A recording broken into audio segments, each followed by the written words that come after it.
Hello दोस्तों, dictation start होगी 3 second बाद।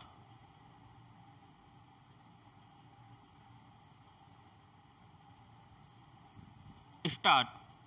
इस साल 4 अप्रैल को छत्तीसगढ़ के बीजापुर में नक्सलियों ने एक मुठभेड़ में 22 जवानों की निर्ममतापूर्वक हत्या कर दी थी।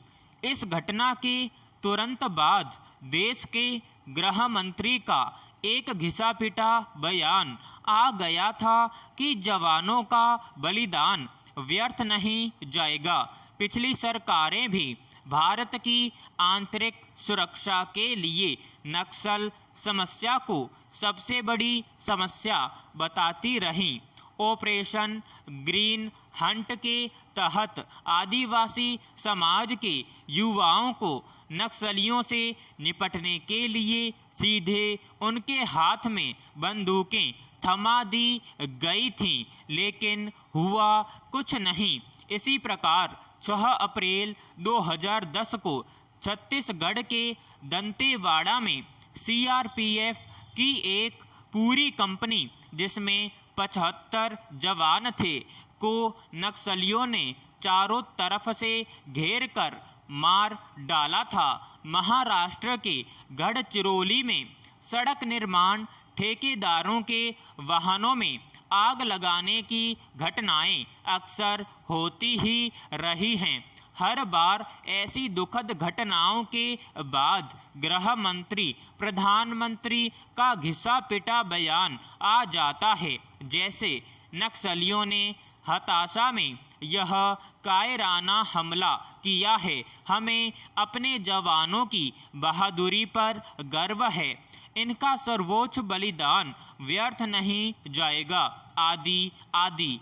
इन बयानों को सुनते सुनते कान पक गए हैं। पैराग्राफ। सवाल है, आखिर नक्सल समस्या का स्थायी समाधान क्यों नहीं किया जा रहा? सबसे दुखद तो यह है कि इन दुखद घटनाओं में दोनों तरफ ही आम आदमी के परिजन ही मरते हैं, चाहे पुलिस वाले हों या गांव के आदिवासी युवक युवतियां और बच्चे हों।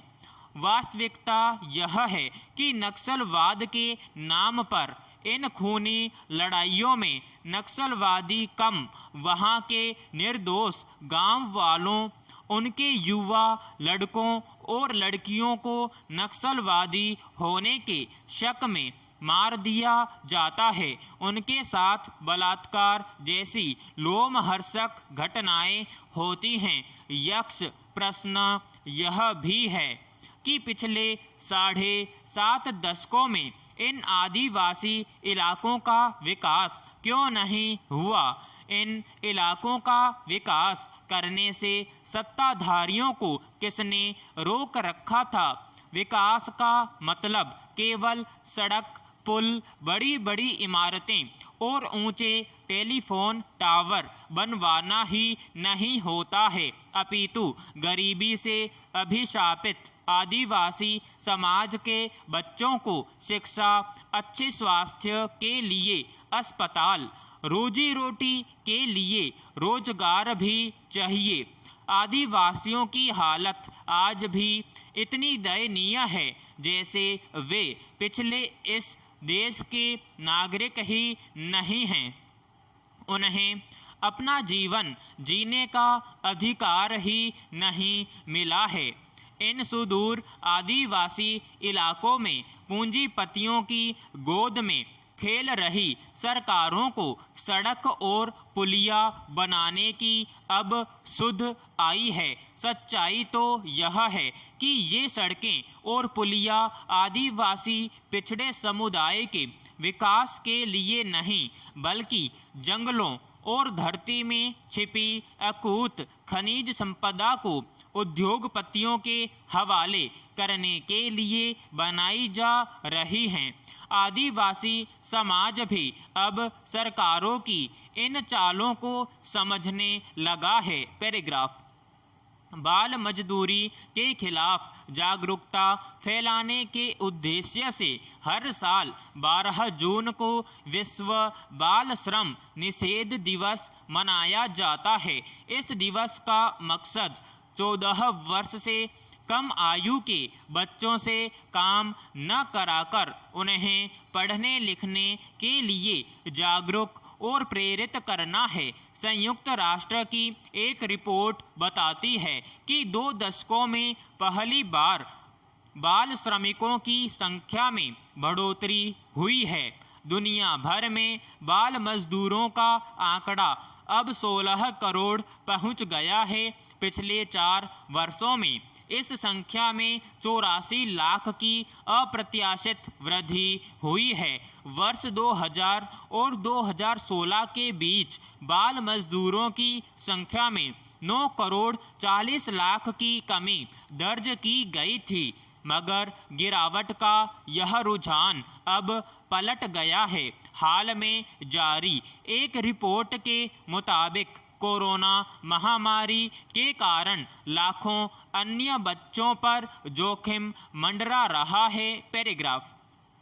रिपोर्ट के अनुसार खेत खलिहानों में बाल मजदूरी करने वाले बच्चों का आंकड़ा 70% है, सेवा क्षेत्र में 20% और उद्योगों में 10%। इसी तरह 5 से 11 वर्ष के लगभग 28% बच्चे और 12 से 14 वर्ष की आयु के 35% बाल श्रमिक स्कूली शिक्षा से वंचित हैं। पैराग्राफ। भारत सरकार ने बाल श्रम पर अंकुश लगाने के लिए कई कानून बना रखे हैं। बावजूद इसके आज भी लाखों बच्चों का बचपन मजदूरी में निकल जा रहा है।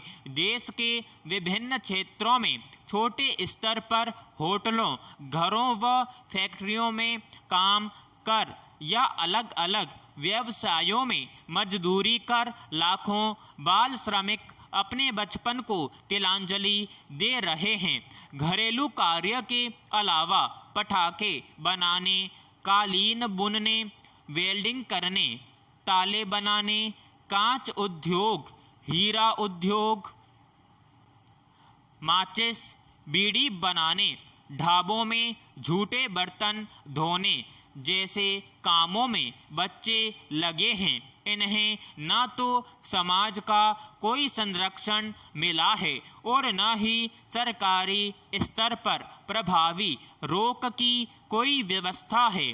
बाल श्रम को केवल कानून बनाकर ही नहीं रोका जा सकता, इसके लिए समाज और सरकार के स्तर पर मजबूत इच्छा शक्ति की दरकार है।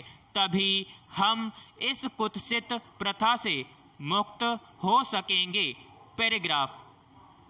आज गैजेट हमारे जीवन का अपरिहार्य हिस्सा बन गए हैं। लेन देन हो, ऑनलाइन पढ़ाई हो या कोई भी काम, बिना स्मार्टफोन या लैपटॉप के कुछ भी संभव नहीं है। यहाँ तक कि मनुष्य की अपनी पहचान के लिए भी ये अनिवार्य हो गए हैं।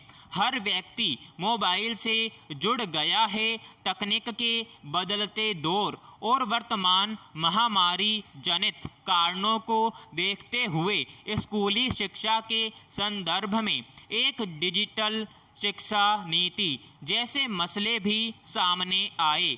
जब यह लगा कि ऐसा लंबे समय तक चलने वाला है, तो ऑनलाइन कक्षाओं के विकल्प ने मूर्त रूप लिया।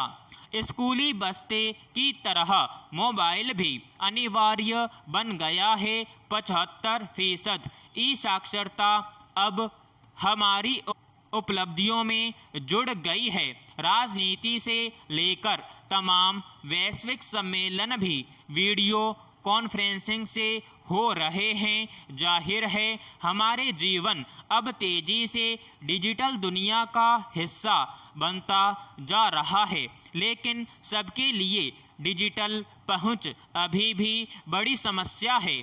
शहरी और ग्रामीण मिलाकर आज भी करीब 40% बच्चों के पास मोबाइल फ़ोन नहीं है। फिर जिस सामाजिक कौशल को विद्यार्थी कक्षाओं में बैठकर आपसी मेलजोल और सामंजस्य से सीखता है, जिससे उसकी संवेदनाओं का जन्म होता है, क्या वह गैजेटों की दुनिया से संभव है? समाप्त।